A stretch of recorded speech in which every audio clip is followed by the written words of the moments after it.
Brianna. Thank you guys for tuning in. In this video, I want to share with you guys my perspective on whether or not I think a post-bacc is really worth it. Do I think that attending a post-bacc program is really worth it? And I would say 1,000% yes, you guys. It paid dividends for me, and the answer to this question is going to be subjective from person to person, but my answer is yes, and now I'll tell you guys why. So one is if you did not have a competitive GPA in undergrad, and if I'm not mistaken, a very competitive GPA for medical school is a 3.8 GPA. However, I think you should be trying to aim for at least a 3.5 GPA or above. So that would be the number one benefit. Post-bacc programs can pull up your GPA. Second benefit, I would say, is the material that you take. You're able to fill a lot of content gaps that you may have had in undergrad. If you struggled with biochemistry or if you struggled with chemistry, you are able to enroll in a post-bacc. Then you can get some help with those weaker areas that you had in some of those disciplines. And so this can help you be more successful also on the MCAT. And whenever you are admitted into medical school, this can help give you a leg up with seeing that material again for the third time, because we all know once you get into medical school, you're going to take a lot of highly rigorous scientific courses your first 2 years. So then it will be like your third pass over that information, where hopefully you filled more of those content gaps already during the post-bacc program. So that should make the information even more palatable when you see it again in medical school. A third benefit I would say is your net worth. When you're in your post-bacc program, you should be making those connections, y'all, from your advisors, from your professors, from your colleagues. Use your LinkedIn, use Facebook, get contacts in your phone, get email addresses, you guys. So important, because your advisors and your professors, they're going to be future letter of recommendation writers, and you need those letters of recommendation. I know that the minimum is 3 for most medical schools. Try to get 5. We're not trying to meet the standard. We're trying to go above and beyond to wow these schools. So then they're like, oh my gosh, look how many people are supporting and advocating for this applicant. You want to get as many letters of recommendation as you can. And your professors, your advisors, they're going to be those letter of recommendation writers for you. So you need to not be afraid to go up to them, to be personable, to let them know how smart you are and how driven you are and committed you are to this path and this journey. And with your colleagues, you never know if that can be someone who you end up practicing with. You know, you guys could be in the same clinic or hospital with each other later on down the line. They could give you a job at a clinic or a hospital that they work at. So you never know who you meet, how they can open doors for you later on. So that's why it's so important to make those connections and build your net worth, which a post-bacc can offer you.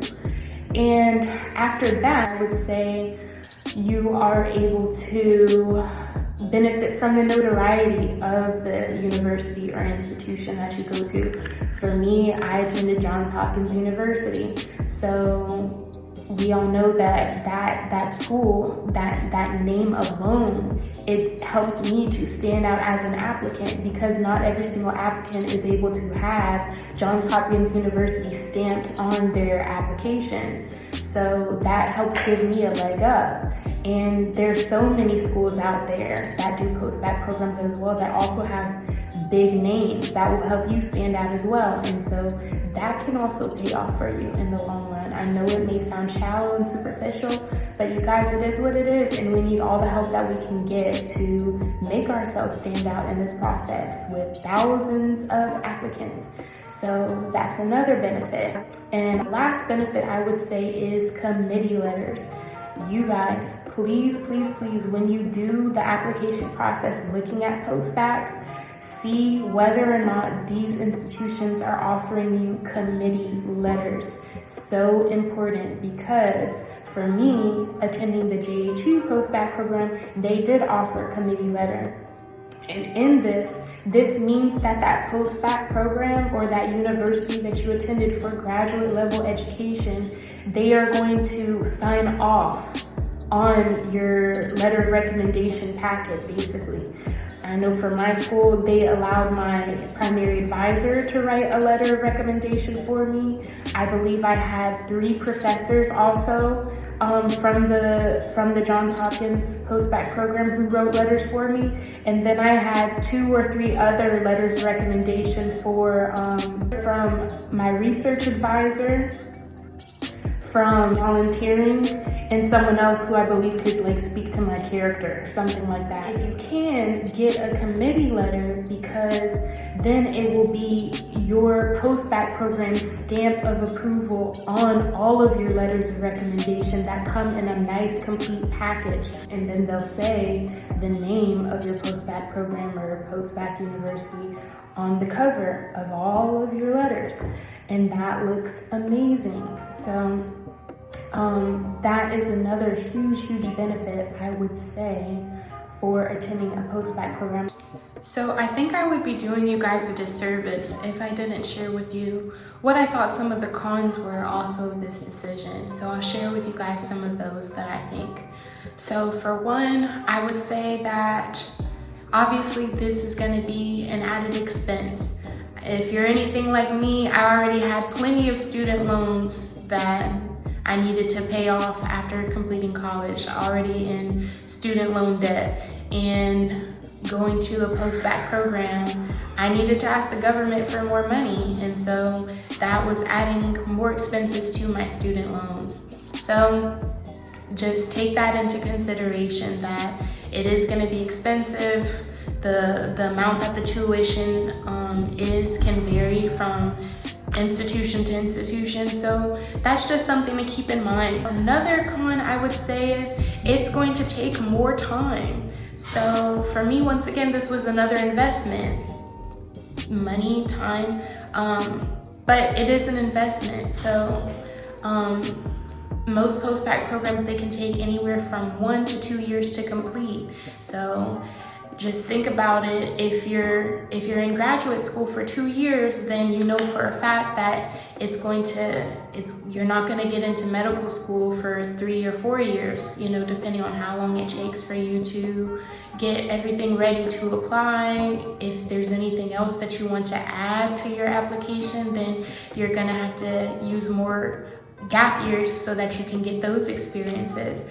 So obviously the time, that is another con. I would say the rigor of the experience. The academic courses that you take during post-bac programs, they are challenging. I remember when it was finals, y'all, I was staying up until like 3 or 4 o'clock in the morning studying and preparing academic presentations, making sure that I was ready for the final exams that we had in every single class, because it got to a point where on my schedule, I think I had 4 or 5 classes, and every single class required a final academic presentation, a final paper, and a final exam. Bruh. So it was a lot to do, and obviously it was stressful and overwhelming. I had to have my mom tell me, go eat, go shower, because it really is that serious. You think in your mind, I don't have time to do these things. Me taking the time to go eat or go shower is time that I could be spending studying or finishing this paper or preparing for this academic presentation. So I'll also mention that one of the cons is just how rigorous the program is, how stressful and overwhelming that it can be at times. That's the 4th con that I would mention. Obviously, if you complete a post-bac program, then that takes away your options to do other things. Going to a post-bac program is not the only option. There's so many other avenues that you can go. Instead of doing a post-bac program, you could say, hey, I want to get some research under my belt, and you could start looking for a research opportunity that you can embark on, then that's something that you can put on your application. If it's not that, you can say, hey, I haven't really gotten any clinical experience. I would like to get a job scribing. I would like to get a job working as a medical assistant, because you need clinical experience as well. You could say, hey, I want to brush up on my volunteer experience. I don't think that I've gotten enough opportunities to volunteer while in college. And that's something that you choose to embark on instead. So I would say that a post-bac program is not the end-all be-all. It's not that it's something that you have to do. It's the only route that you can take. That is so far from the truth. You can utilize your time however you see best, whatever you see fit, and there's so many different things that you can do. So that is a decision strictly for you. But obviously, if you choose to embark on a post-bac program, I think it will make it very difficult for you to try to pursue other options, because like I said, the courses are very rigorous. So most of your time is going to have to be focusing on making sure you perform well in your classes and doing well in that program. So that may not allow you time to work a job on the side or do as much volunteering as you would like. Maybe if you're able to manage your time well and you're stressed, then that could be a possibility for some things that you can do on top of the post-bac program. But from my perspective, in my opinion, it's not really something that you're able to balance very well. And a post-bac program is really the only thing that you're able to focus on primarily. So those are really just a few cons that I can think of. All in all, y'all, that is my experience and really the reasons why I think a post-bac program is so worth it and is very valuable. I've tried my best to think about some pros and some cons on both sides of the fence, so that then you can make a decision for yourselves. So I hope that this was helpful for you. Please let me know if you have any questions or comments down below, and I'd be happy to look at those and answer them. And I'll be back here again trying to give you guys some more tips and tricks and things that I can think of to help all of us along this difficult journey. But anywho, I hope you guys take care. I hope you have a good one, a good day, a good night whenever you're watching this, and see you guys soon. Bye bye.